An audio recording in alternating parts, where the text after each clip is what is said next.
and welcome back to part 2 of the 40K Roundtable Awards Show.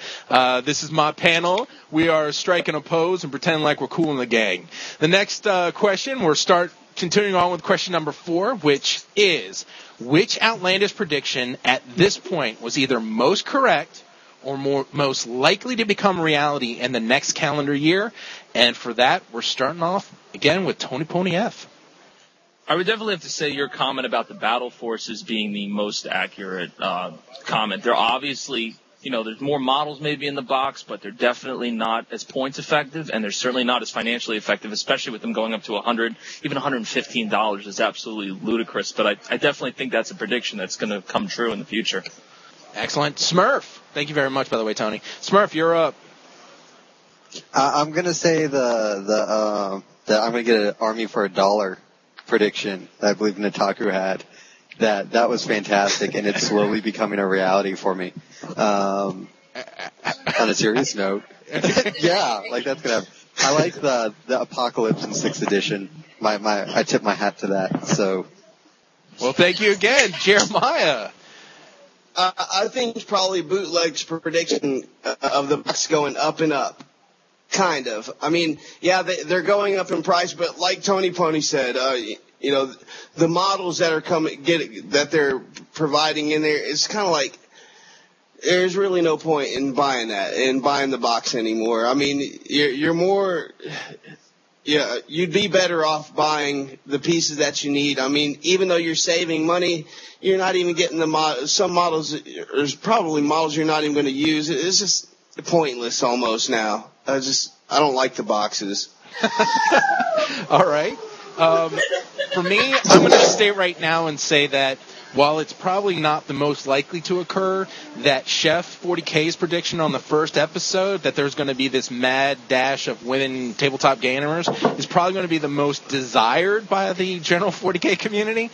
As I'm looking over my predictions that exist, I really kind of agree that the 6th edition looking more and more like Planet Strike or Apocalypse, and your guys are kind of paying for it, is most likely to come true. But I don't suspect that it will be occurring in the next year. So I got to give my prediction award to Smurf for his prediction on future rule books, that they'll be slightly complex with grammar and spelling errors.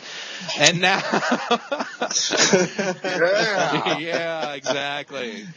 So question number 5. What was the biggest 2009 news story for 40K or tabletop gaming in general? And we're starting this off with Solid Smurf.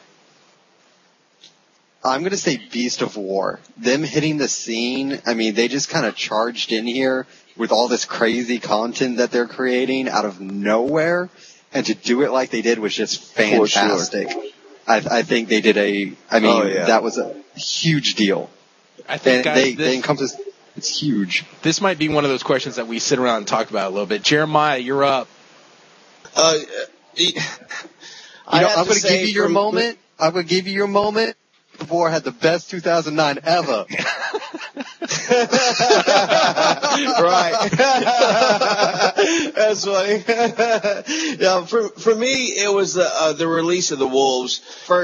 Whenever I first actually started playing, I was introduced to the game before, but whenever I actually first bought my army, it was the Wolves, and I just had this special place in my heart for the Wolves. And for them to not get attention and just kind of be slapped around and tossed to the side like little stepchildren, I mean, it kind of hurt my feelings. And then they come out with them. Man, my heart smiled so big whenever I saw that. It was fantastic. All right. Wow, I would highly debate that one on them being stepchildren beforehand. But Tony, go ahead. What's your 2009 news story of the year?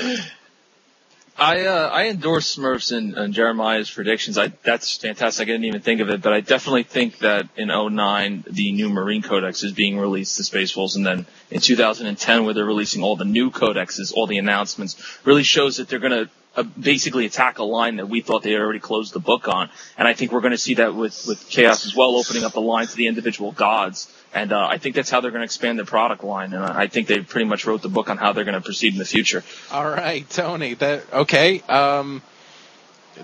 really extends into the next question. But For 2009, I think the biggest news story for 40K or tabletop gaming in general is actually GW's mass litigation cease and desist letters that basically led to some of the greatest online assets for 40K either being crippled or simply disappearing. I kind of think that that kind of just was a swift kick in the groin.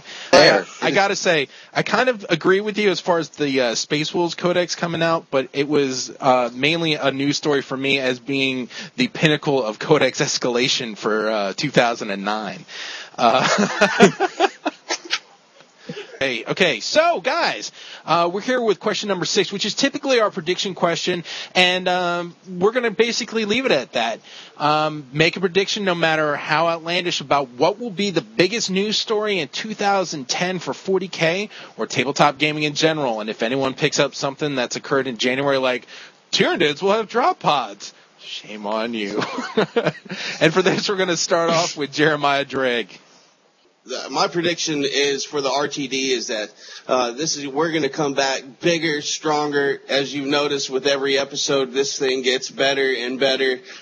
This panel is going to be strong and make everybody happy when you see us. And also for hopefully for GW, hopefully they're going to pull out some plastic sets for like IG, hopefully all the factions, which is a rumor that I've been seeing where they're going to do the Mordians, Steel Legion, and plastics, and that would be fantastic instead of the 4 pewter models that you get right now. All right, we're going to move on to Tony Pony F. Well, I would say at minimum we're going to see IG get new plastics for some of its new armies, but hopefully we're going to start at least hearing rumors about a brand new army for 40K or Fantasy, and I think that'll really be excited. The product line needs a new infusion, and I think GW is ready to deliver on that promise. That's right. All right. Son Smurf, you're up. What's going to be the biggest? Me. It's going to be me. That's what it's going to be. That's what I got. Wow. That's horrible. Wow. All right. I'm just going to explode, man, onto the scene.